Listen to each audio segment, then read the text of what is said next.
And Judge Weech, a big supporter of this, his background lended itself right into the mold of this. Correct. It did. He grew up in this community. As he, I'm quoting his words, so to speak, he was on the other side of the tracks when they were young, and he saw a lot of young people, all kinds of people, with mental illness as he grew up. He became a probation officer and then worked with a lot of people who had some mental health issues as a probation officer that were in the system. And then he became a judge and a public defender, and he saw the same type of individual as he represented him, and then of course he became a judge. And he was interested, he would see, I can always remember him telling the story, someone would be in his courtroom, they'd be released on bond, and he'd see him on the way home, and he knew their family background. He'd see them in garbage cans or breaking in the cars to try to get a place to sleep, or get in garbage cans to try to eat. And he knew that they weren't really criminals, and so he was passionate about doing something about it, and so he was the right man for the job. And we were very lucky in McHenry County to have him. Yes. And you. Thank you. Oh, and you. Thank you. Kane County, you're a prosecutor in Kane County or assistant state's Yes. attorney down there. Do they have any plans down there to? They have a mental health court as well. It's a post-trial courtroom, so the individual actually pleads guilty to the offense and then is sentenced to the mental health court. Our program is a little different. Ours is pre-trial, where if they get accepted to the program and they end up graduating, then eventually either the charges will be dismissed or the charges will be reduced. It's a very intense program, and it's approximately a 2-year program. So the carrot at the end is getting the case dismissed or reduced. In Kane County, it's the reverse. It's they plead guilty, and then they're sentenced to the mental health court. There's a handful of counties in the state of Illinois that have a mental health court, and they all do it a little different. Some do it pre-trial, some do it post-trial. I'd like to add that we did, the task force itself, actually, we used one of the sheriff's buses. We went down and visited the court in DuPage, and we did visit the court in Winnebago, so we could get a feel of how they were handling it and differently. Throughout the state, obviously saving the taxpayers' money by the revolving door, but if they were prosecuted and convicted, they could actually be then a financial burden on the state, not even in McHenry County. We're saving them money there as well. Yes. The veterans of McHenry and Kane County, and that's where we broadcast to, are certainly appreciative of it. McHenry County. Thank you for your time, gentlemen. If there's anything else other than your first offender program, let's go get to that before we cut. Well, incidentally, I feel passionate about veterans.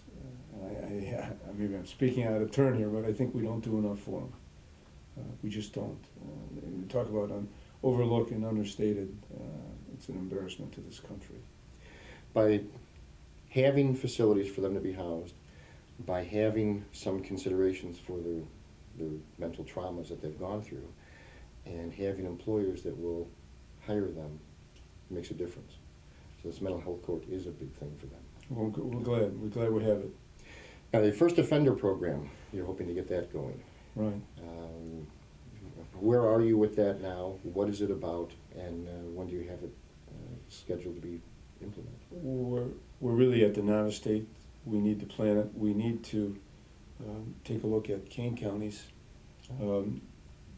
It's been one of my goals, but we've had a vigorous campaign, primary campaign, as you may know, this last year that kind of occupies my spare time. But we need to take a look at Kane counties and implement it. We need to discuss it with the judges. That's one thing we haven't. But again, I'm anticipating that they'll embrace it, because the same issue of saving money is always, people welcome anything where you can save money.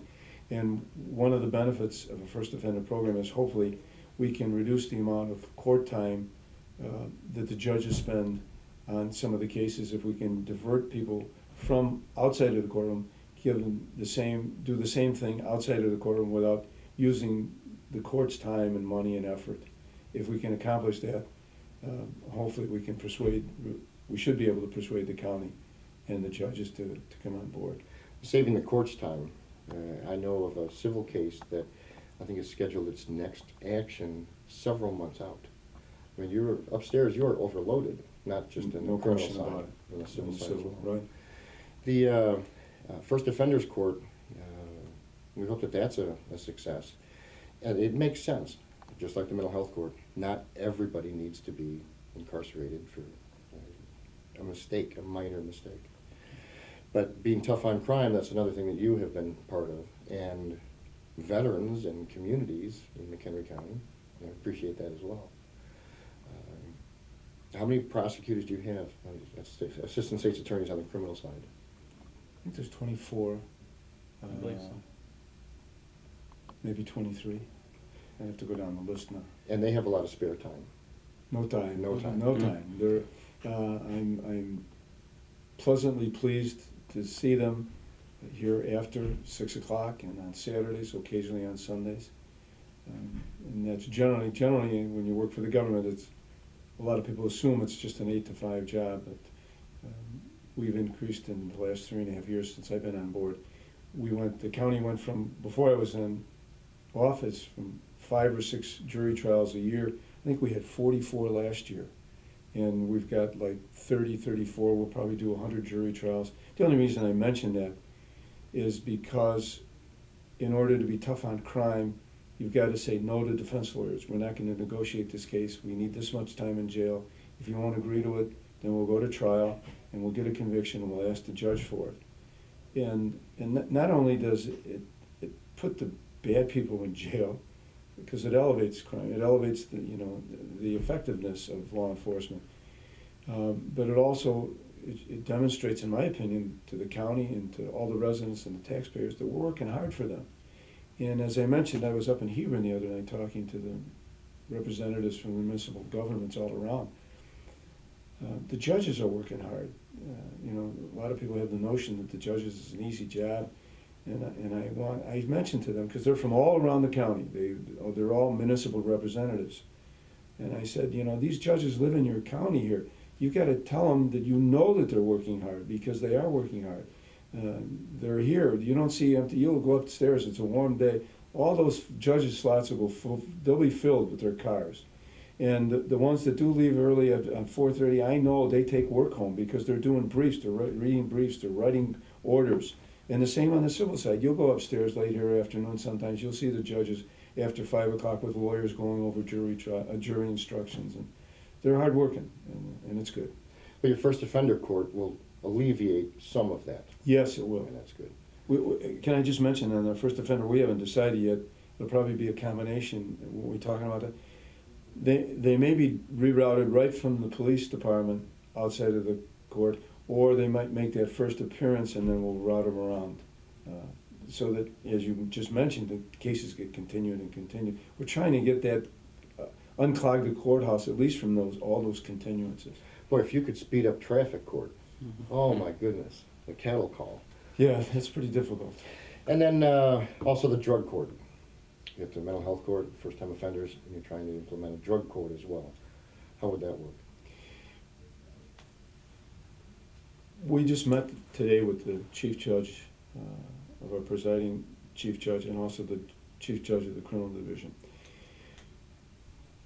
They, as well as we, are interested in studying whether or not we need a special court or whether or not we have the bells and whistles for a drug court without calling a drug court. So that's the initial step, is to determine whether or not there's a need for an independent court. I know there's a funding problem. Again, we're short judges and they're all busy. So before we could ever have a drug court, we've got to prove a need for it. And we have to make sure that eventually we have a judge to hear it. Because Judge Weech now, I don't think he expected it would take up as much time. Is that a fair statement? Yes, it's very time consuming. Yeah, the mental health court. But we're certainly looking into the drug court. There's some seminars that are being presented in the state here